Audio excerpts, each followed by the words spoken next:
This video will walk you through using SPSS to do an independent t-test.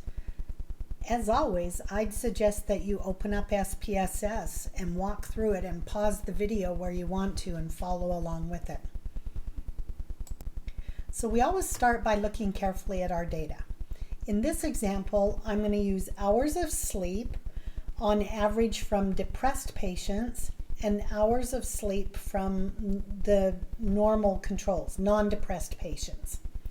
And the data show the average hours of sleep per patient. Is there a statistically significant difference in the length of sleep, in the hours of sleep? So I've got two groups here, and my dependent variable is going to be the length of sleep. My independent variable is going to be their mental state, and notice that there's two levels of it. I've got depressed and non-depressed. The dependent variable is the hours of sleep, and notice that the groups are not the same size, but they're close enough. It's not like I have two controls and 15 depressed patients, which wouldn't work at all. The first thing I have to do when I work in SPSS is code the data. I've got to tell SPSS which group are depressed and which ones are my controls.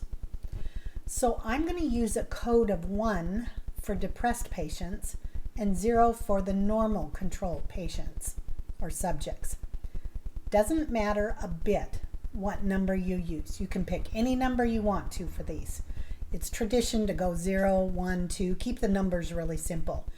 SPSS is not going to make any calculations with those numbers. So if you want to code them to 348 and the other group to 5,273, go ahead. But that's kind of silly. Here's what it's going to look like.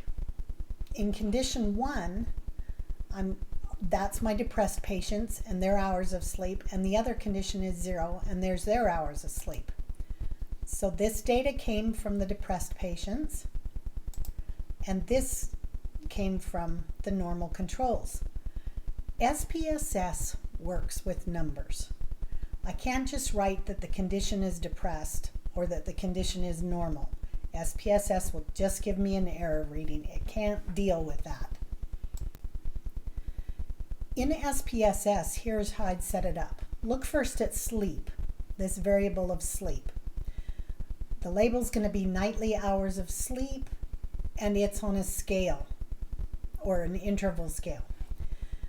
Now look at the variable 1, the condition.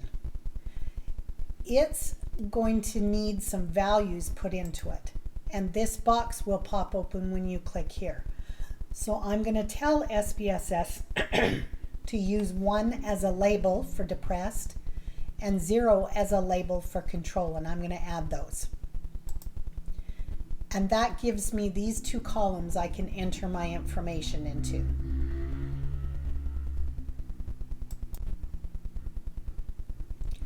To do my analysis, I'm going to use Analyze, Compare Means, Independent Samples, t-test. And up will pop the box where I can put my variables into the right place. So I'm going to put nightly hours of sleep. That's my test variable, my dependent variable.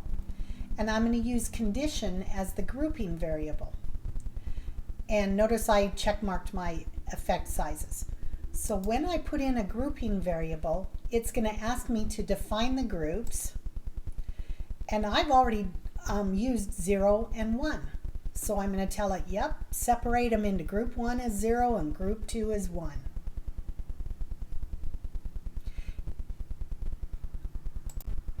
And SPSS gives me my output. It gives me 3 different pieces of information. First of all, it gives me my group statistics. And here's where I can find the mean for the control group, the standard deviation for the control group, and my depressed group. So I can put that into a chart if I want to. Here's my conditions and their means and their standard deviations. Next, we're going to look for our test for equality of variances. Are the variances in those two groups equal? So of course I have to go to the Levine's test, and there's my information. F is 0.14, the significance is 0.711, and 15 degrees of freedom. So because it's statistically significant, or it's not statistically significant, let me back up there. Because the significance tells me to keep the null hypothesis, I'm going to use this row to find my t-test.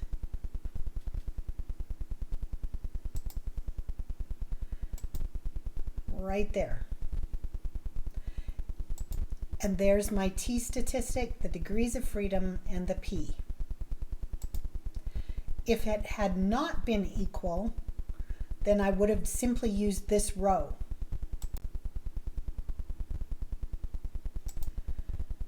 This gives me my mean difference, the difference between the two groups, if I can't subtract it myself, and my confidence interval,